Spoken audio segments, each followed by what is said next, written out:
Hello students, कैसे हैं सब लोग। नाइन्थ क्लास जैसे कि आपका जो चैप्टर नंबर 1 चल रहा है मैथमेटिक्स में number system. I hope so कि आपको एक्सरसाइज 1.1 समझ में आ गया होगा। ठीक है, और जिसने अभी एक्सरसाइज 1.1 की वीडियो नहीं देखी थी उसका लिंक मैं आपको इस वीडियो में नीचे आपको जो डिस्क्रिप्शन होता है वहाँ पे आपको प्रोवाइड करा दिया जाएगा। ठीक है, और आज का जो चैप्टर है हमारा एक्सरसाइज है वो हमारी 1.2 है नंबर सिस्टम की। और इसमें हम जो सीखने वाले हैं वो इरेशनल नंबर को लाइंस पे कैसे रिप्रेजेंट करते हैं, वो चीज़ इसमें मेन टॉपिक है जो कि पेपर में आता ही आता है। 3 नंबर में क्वेश्चन राइज होता है। तो गाइज ये क्वेश्चन बड़ा इंपॉर्टेंट है। ठीक है, तो आपको इसको थोड़ा ध्यान से रखना है, थोड़ा समझने का भी है क्योंकि अभी तक आपने ये चीज़ पढ़ी हुई नहीं है। और गाइज ये वीडियो वगैरह अपनी फ्रेंड्स वगैरह को शेयर करें, क्योंकि उनको शेयर करोगे तो शायद आपकी प्रॉब्लम्स ज़्यादा क्रिएट होंगी। और यदि किसी की चीज़ के रिगार्डिंग आपको प्रॉब्लम है तो आप कमेंट सेक्शन में डाल सकते हैं। ओके गाइज, चलिए हम स्टार्ट करते हैं एक्सरसाइज 1.2।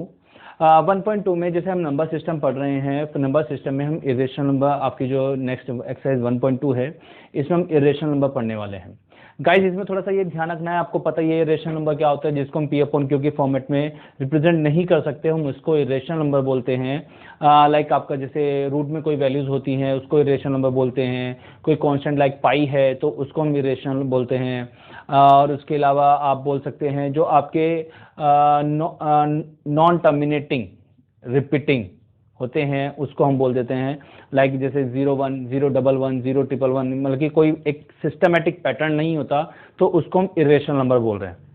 और जो नंबर हैं जैसे नेचुरल नंबर हो गया, आपका होल नंबर हो गया, रेशनल, इरेशनल, रियल नंबर, वो सब मैंने आपको लास्ट वीडियो में डिस्कस कर दिया था। आई होप सो कि आपने नोट्स कैरी किया होगा।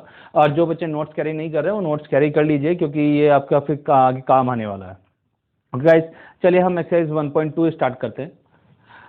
इसमें आपकी एक्सरसाइज 1.2 में क्या दिया गया है, पहले इसमें आपकी टोटल 3 क्वेश्चन है, ज़्यादा क्वेश्चन नहीं है, सिंपल 3 क्वेश्चन हैं।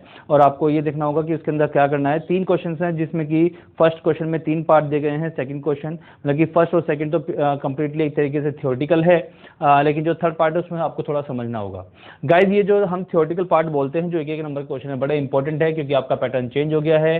क्योंकि आपके स्टार्टिंग के जो 20 मार्क्स का होता है वो ऑब्जेक्टिव क्वेश्चन आता है, और ऑब्जेक्टिव क्वेश्चन ऐसे ही क्वेश्चन होते हैं। ओके गाइस, चलिए पहले देख लेते हैं। Every irrational number is a real number. Question number 1 का फर्स्ट पार्ट दिया गया है, every irrational number is a real number, मतलब कि वो बोल रहा है कि जितने भी इरेशनल नंबर होते हैं क्या वो रियल नंबर होते हैं। रियल नंबर कौन से होते हैं? 1 2 3 4 5 6। आपके जो नेचुरल नंबर, होल नंबर होते हैं वो कौन से हैं? रियल नंबर हैं। अब वो बोल रहा है जितने भी इरेशनल नंबर है क्या वो रियल नंबर है? नहीं, ऐसा नहीं होता। ठीक है, क्यों नहीं होता? मैं क्वेश्चन नंबर 1 का फर्स्ट पार्ट कर रहा हूं, आपका यहाँ पर आंसर आएगा नो। ठीक है, और यदि मुझे इसकी एक्सप्लेनेशन देने पड़े क्यों नहीं होता है, तो जैसे कि आपका √2 आपका इरेशनल नंबर है, लेकिन इसको रियल नंबर नहीं बोल सकते। √3, √5, लेकिन √4 जो होता है वो आपका रियल नंबर होता है, क्योंकि √4 को जब हम ओपन करेंगे, उसको सॉल्व करेंगे तो वो 2 आ जाएगा, तो 2 आपका रियल नंबर होता है। तो गाइस जो आपके इरेशनल नंबर हैं जिनको हम अंडर रूट्स में रिप्रेजेंट करते हैं वो आपके कैसे नंबर हैं? Non real number, that means वो इरेशनल नंबर है। और यहाँ पे एक एग्जांपल में पाई भी चला जाएगा। आपका जो पाई होता है वो भी आपका इरेशनल नंबर होता है और रियल नंबर नहीं होता है।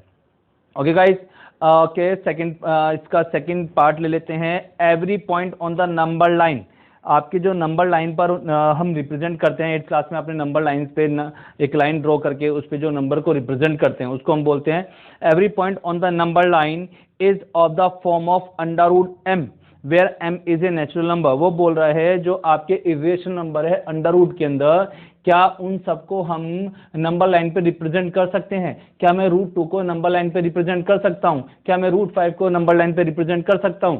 हाँ, √2, √5, √7 ये जितने भी नंबर हैं हम इसको नंबर लाइन पे रिप्रेजेंट कर सकते हैं। बट इस क्वेश्चन का आंसर नो है, क्योंकि इसने वर्डिंग यूज किया एवरी पॉइंट। ठीक है, देखिए सेकंड पार्ट, इसका आंसर भी आपका नो रहेगा।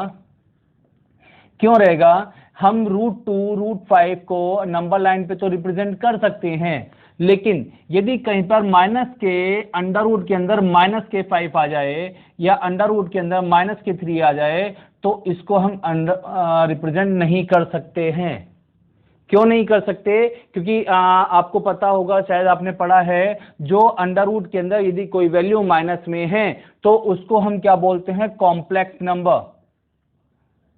ओके गाइज, जो आपके कॉम्प्लेक्स नंबर होते हैं उनको हम क्या करते हैं? नंबर लाइन पर रिप्रेजेंट नहीं कर सकते। यदि मैं बात करूं माइनस के अंडर रूट 5 को यदि मैं रिप्रेजेंट करना चाहूं तो मैं इसको 5i लिखूंगा, जो कि मेरे पास एक कॉम्प्लेक्स नंबर होगा। इसको लिखूंगा तो मैं 3i लिखूंगा, जो कि मेरे पास एक कॉम्प्लेक्स नंबर है।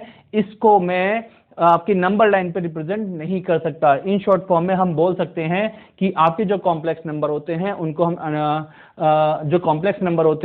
हम लाइन पे रिप्रेजेंट नहीं कर सकते हैं। बट माइनस के अंडर रूट 5 माइनस के रूट 3 इरेशनल नंबर होता है। ओके गाइस, उसने बोला था एवरी पॉइंट जो आपके अंडर रूट के एम ए की फॉर्मेशन में है, एम ए की नेचुरल नंबर है, क्या मैं उसको रिप्रेजेंट कर सकता हूं? हाँ, मैं कर सकता हूं, लेकिन जो आपके अंडर रूट में निगेटिव टर्म्स होती है उसको मैं रिप्रेजेंट नहीं कर सकता हूं। ओके गाइस, चलिए ऐसे दोनों क्वेश्चन समझ में आए होंगे। थर्ड पार्ट देख लेते हैं इसका। थर्ड पार्ट में दिया है every real number is an irrational number. उसने क्या बोला? सभी रियल नंबर इरेशनल नंबर होते हैं। नहीं, ऐसा नहीं होता है। अब जैसे मान लीजिए 2 है, 3 है, 4 है, 1/2 है, 1/5 है, 2/3 है, ये जितने भी हैं ये सब कैसे हैं? इसने बोला एवरी रियल नंबर, ये सब कैसे हैं? रियल नंबर, बट ये इरेशनल नहीं है, ये रेशनल नंबर है। ठीक है, आपका जो इसका थर्ड पार्ट है उस थर्ड पार्ट में भी आंसर जो आपका जाएगा वो नो जाएगा, क्योंकि उसने क्या बोला? जो रियल नंबर है जैसे 1 2 3 4 5 6, ठीक है, ये सब के सब इरेशनल नंबर होते हैं। नहीं, ऐसा नहीं होता है, क्योंकि 2 3 4 4/5 5/8 ये सब क्या है? ये आपके कैसे हैं? रियल नंबर हैं, और लेकिन इरेशनल नहीं है, रेशनल नंबर है। That is real rational number, not a irrational number. तो उसने क्या बोला था? Every real number, every word use किया है, तो एवरी रियल नंबर को मैं आपको इरेशनल नंबर नहीं बोल सकते हैं, तो इसका आंसर भी नो हो जाएगा। ओके गाइज, आई थिंक आपको क्वेश्चन नंबर 1 समझ में आया होगा। इसके रिगार्डिंग कोई दिक्कत है, कोई चीज नहीं आ रहा है, कमेंट सेक्शन में जाइए, कमेंट सेक्शन में आप डाल सकते हैं। और अब हम बात करें क्वेश्चन नंबर 2। ये भी आपका थ्योरेटिकल क्वेश्चन है, क्वेश्चन को पढ़ लीजिए। इसमें लिखा है are the square root of all positive integer irrational. ठीक है, वो बोल रहा है जो स्क्वायर रूट के अंदर मतलब कि अंडर रूट के अंदर कोई वैल्यूज होती हैं वो सभी की सभी इरेशनल होती है। क्वेश्चन मार्क लगा दिया है। इफ नॉट गिवन एग्जाम्पल, यदि नहीं होती कोई एग्जाम्पल दीजिए of the square root of a number that is a rational number. आपको बताना है कि अंडर रूट के अंदर जितने भी नंबर होते हैं क्या वो सभी इरेशनल होते हैं? नहीं, ऐसा नहीं होता है। यदि हम बात करें √2 दैट इज इरेशनल, ठीक है, √3 भी इरेशनल होता है, √5 भी इरेशनल होता है, √7 भी इरेशनल है। ये सब कैसे हैं? Irrational number. बट √4, √9, √16 ये जो आपके कंप्लीटिंग स्क्वायर नंबर होते हैं इनको हम क्या बोलते हैं? Rational number. ओके गाइस, आपको थोड़ा सा ध्यान रखना पड़ेगा कि आपके जितने अंडर रूट में वैल्यू होती है वो सभी इरेशनल नहीं होती है। जो आपके कंप्लीटिंग स्क्वायर नहीं है वो आपकी इरेशनल है। जो कंप्लीटिंग स्क्वायर नंबर होते हैं उसको हम रेशनल नंबर बोलते हैं। यहाँ पे आंसर क्या होगा? यहाँ पे आंसर होगा no, because no all under roots value is natural rational number. Okay guys, आपकी जितने भी अंडर रूट में वैल्यू हैं वो रेशनल नंबर भी हो सकती हैं, जरूरी नहीं कि वो सब की सब इरेशनल नंबर होंगी। ओके गाइस, तो सेकंड क्वेश्चन का आंसर भी आपका नो होगा। अभी तक हमने जितने क्वेश्चन किए हैं उन सब का आंसर नो आया है। ओके गाइस, आपको समझ में आ गया होगा। और इसका एक्सप्लेनेशन देना तो जिसका एग्जांपल देना तो √4, √9, √16, √25 जितने भी कंप्लीटिंग स्क्वायर नंबर है आप उन चीज को मेंशन कर सकते हैं। चलिए गाइस, जो थर्ड पार्ट है उसमें बोला √5 can be represented on the number line. वो बोल रहा है √5 को आपको नंबर लाइन पे रिप्रेजेंट करना है। अभी तक जो आप क्वेश्चन करते आए थे पहले 8th क्लास तक, ठीक है, उसमें आपने क्या करा? एक सिंपल जो रियल नंबर होता है उसको आप रिप्रेजेंट करते थे। बट यहाँ पे जो क्वेश्चन है यहाँ पे आपको अंडर रूट की वैल्यू को नंबर लाइन पे रिप्रेजेंट करना है। चलिए, यहाँ पे जो क्वेश्चन दिया गया है वो दिया गया है √5। पहला क्वेश्चन ले लेते हैं, थर्ड क्वेश्चन है, सॉरी। यहाँ पे दिया गया है अंडर रूट 5। गाइस देखिए अब √5 को नंबर लाइन पे कैसे रिप्रेजेंट करते हैं। आपने एक फॉर्मूला पढ़ा होगा, हाइपोथेनस का square is equal to base square plus perpendicular square. Okay guys, आपने क्या पढ़ा हुआ है, हाइपोथेनस का square is equal to base का स्क्वायर प्लस के परपेंडिकुलर का square, that is Pythagoras theorem. ठीक है, और जो आपका हाइपोथेनस होगा, यदि मैं हाइपोथेनस की बात करूं तो under root base square plus के परपेंडिकुलर स्क्वायर। अब आपको क्या करना है, जो ये √5 है, मुझे क्या करना है, यहां पर जो हाइपोथेनस है, मैं इसको हाइपोथेनस लेट करके चलता हूं, मेरी हाइपोथेनस यहां पे √5 आना चाहिए। रूट तो मेरे पास लगा हुआ है, अब मुझे यहां पर ऐसे नंबर्स अपने आप लेट करने हैं कि 5 आ जाए। देखिए जो बेस है वो हमेशा बड़ा होगा, जो बेस है वो हमेशा बड़ा होगा परपेंडिकुलर से। ओके गाइज, बट ये थोड़ा ध्यान रखेंगे, वो इसके इक्वल तो हो सकता है लेकिन छोटा नहीं होगा।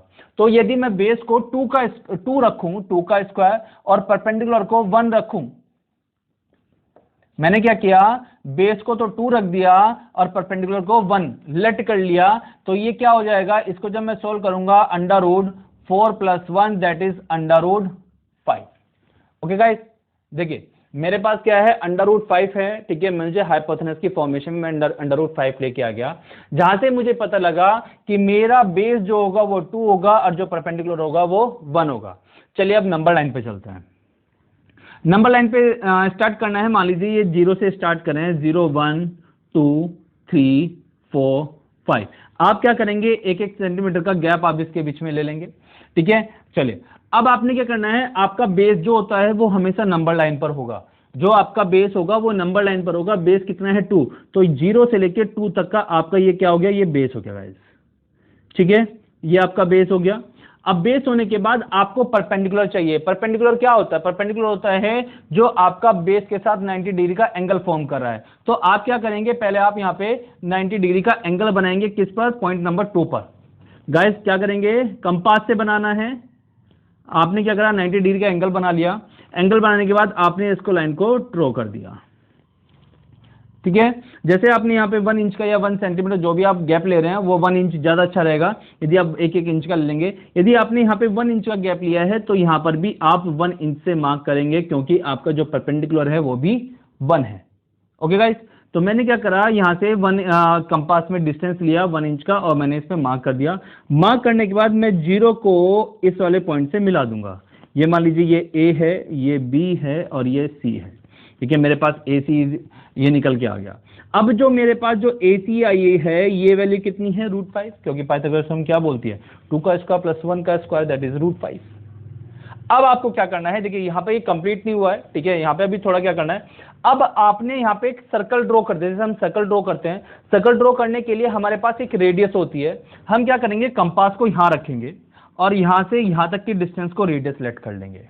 ओके गाइस, मैं क्या करूंगा, कंपास को यहां रखूंगा और यहां से ये रेडियस लेट हो जाएगी और यहां से इसको मीट कर दूंगा।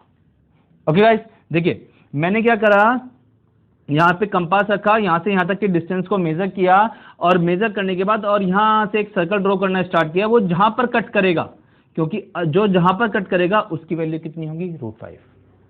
ओके गाइस, देखिए सिंपल है, ज्यादा कुछ नहीं है। आपको क्या करना है, जैसे √5 है, √5 को आपको ये ध्यान लेट करना है कि बेस कितना होगा, बेस कितना होगा 2, परपेंडिकुलर कितना होगा 1। तो मैंने क्या करा, 2 ये ले लिया, यहाँ पे 90 डिग्री एंगल बना के 1 सेंटीमीटर का 1 इंच का जो भी आपने डिस्टेंस लिया होगा वो डिस्टेंस मैंने यहाँ से मार्क कर लिया, उसको यहाँ पे मीट कर दिया। मीट करने के बाद आपने इसके एक सर्कल ड्रॉ किया जो कि आपका √5 पर मीट कर रहा है नंबर लाइन पर।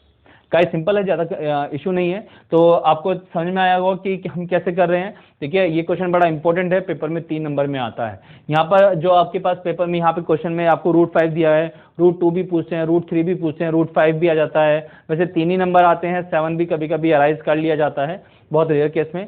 तो सिंपल क्वेश्चन है, जैसे मान लीजिए √2 लेके आना है, मुझे हाइपोथेनस है, मुझे √2 लेके आना है, तो बेस भी 1 हो जाएगा, परपेंडिकुलर भी 1 हो जाएगा। ठीक है, वो आपका √2 निकल जाएगा।